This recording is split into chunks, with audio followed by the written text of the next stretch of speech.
Hello दोस्तों, मैं doctor Ghiyasuddin. आज मैं आप लोगों को बताऊंगा खाना कैसे पचता है। जो हम खाना खाते हैं वो खाना हमारा लीवर कैसे पचाता है।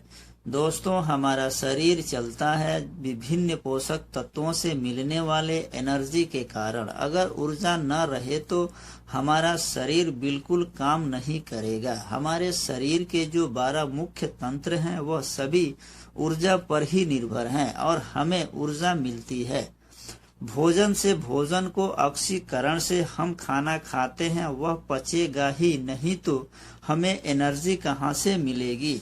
साथ ही साथ वह पोषक तत्व जो हमारे शरीर को बनाता है, जैसे प्रोटीन जो हमारे मसल्स को बनाती है और उनकी मरम्मत करते हैं, विटामिन जो मिनरल ऑब्जर्व करने का काम करता है, और कुछ खास मिनरल जो ब्लड जैसे चीजों को बनाते हैं, वह अगर हमें न मिले तो हमारा शरीर प्रॉपर तरीके से काम नहीं करेगा। यह सब हमें भोजन से मिलता है। भोजन से और केवल भोजन से हमें पोषक तत्व नहीं मिलता, उस भोजन का पाचन होता है, जिसके बाद हमारे पेट में मौजूद ब्लड वेल्स भोजन में मौजूद पोषक तत्वों को अवशोषित करके शरीर के विभिन्न भागों में पहुंचाता है। जैसे ही जब हम खाना मुंह में डालते हैं, हमारे खाने में हमारा सलाइवा मिल जाता है और हमारा दांत भोजन को कई सारे छोटे छोटे टुकड़ों में तोड़ने का काम करता है, क्योंकि खाने को पचाने के लिए यह जरूरी है भोजन को जितना हो सके उतनी छोटी छोटी टुकड़े करें। फिर इन टुकड़े को ऊपर हमारे मुंह में ही मौजूद, जिसे हम कहते हैं बक्कल कैविटी, उसके अंदर ही आंतों और जीभ के बीच में सलिवेरी ग्लैंड पाई जाती है, जिससे सलाइवा निकलता है। यह सलाइवा भोजन के साथ मिलकर भोजन को बहुत ही ज्यादा मुलायम बना देती है। सलाइवा में ऐसे केमिकल्स होते हैं जो फूड को ब्रेक डाउन करते हैं। उसके बाद जैसे ही भोजन हमारे जीभ पर आता है, हमारे जीभ में मौजूद टेस्टेबल्स इसके स्वाद को हमें हमारे ब्रेन तक पहुंचाता है। उसके बाद ही समुद्र फूड जो सलाइवा की वजह से हुआ है, वह भोजन की नली से होते हुए, जिसे इसोफागस कहते हैं, एक वेब लाइक स्ट्रक्चर जो कि स्टमक होता है, वहां पर जाता है।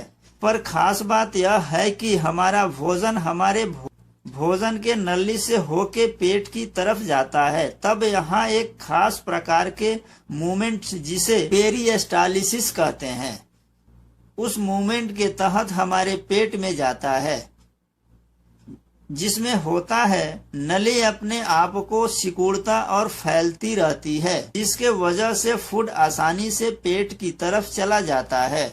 जैसे ही भोजन स्टमक में पहुंचता है, स्टमक इस फूड को इनर लाइनिंग से निचले वाले gastric digestive juice, hydrochloric acid और म्यूकस के साथ बिल्कुल मिल जाता है, जिसमें से मुख्य एंजाइम फूड से प्रोटीन को अलग कर देता है। वहीं हाइड्रोक्लोरिक एसिड भोजन को बहुत ही छोटे छोटे टुकड़ों में बांट देता है। वहीं मुस्कोस एक चिपचिपा पदार्थ जो हमारे स्टमक से निकलता है और फूड में जाकर मिल जाता है, वह हमारे स्टमक के दीवार को स्टमक में से निकलने वाले एसिड से बचाता है, ताकि स्टमक की दीवार डैमेज न हो। स्टमक में से निकलने वाली हाइड्रोक्लोरिक एसिड की वजह से पेट में मौजूद और फूड में मौजूद कुछ हानिकारक बैक्टीरिया हमारे पेट में ही मर जाते हैं,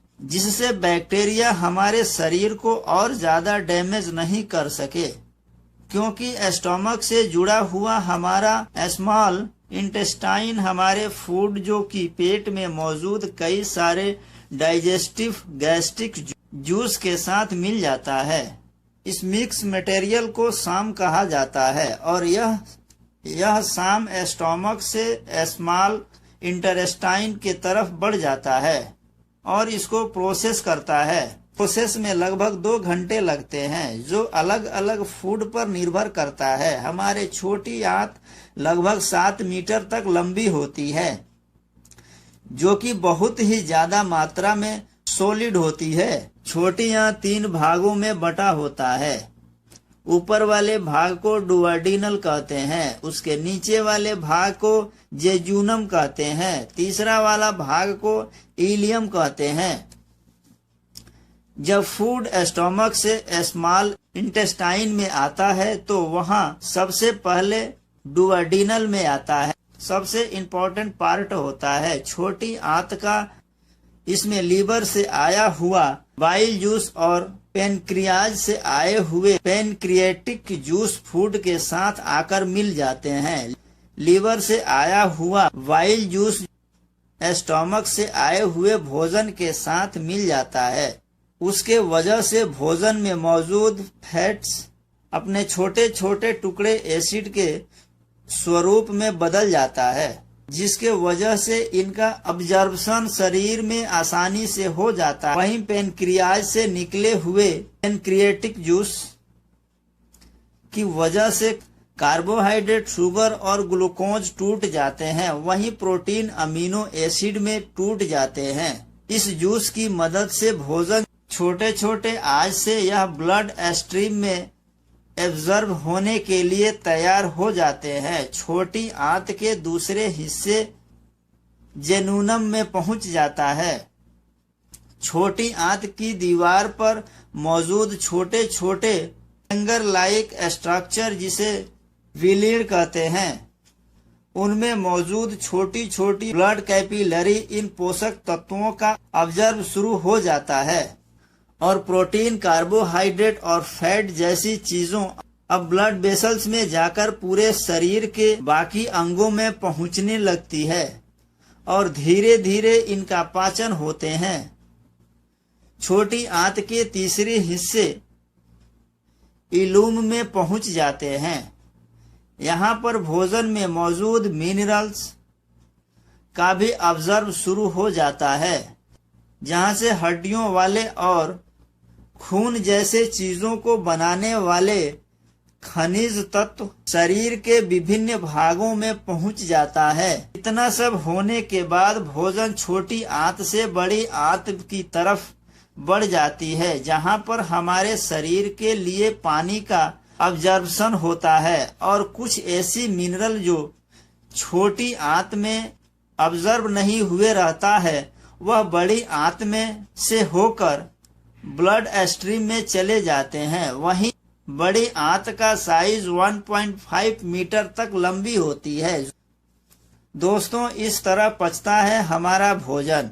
दोस्तों, मैं आप सभी को इस वीडियो के माध्यम से भोजन कैसे पचता है इसके बारे में मैं बताया हूँ। आप सभी से निवेदन है कि मेरे चैनल को सब्सक्राइब करना ना भूलें, इस वीडियो को लाइक करें और अपने दोस्तों तक शेयर करें। Thank you.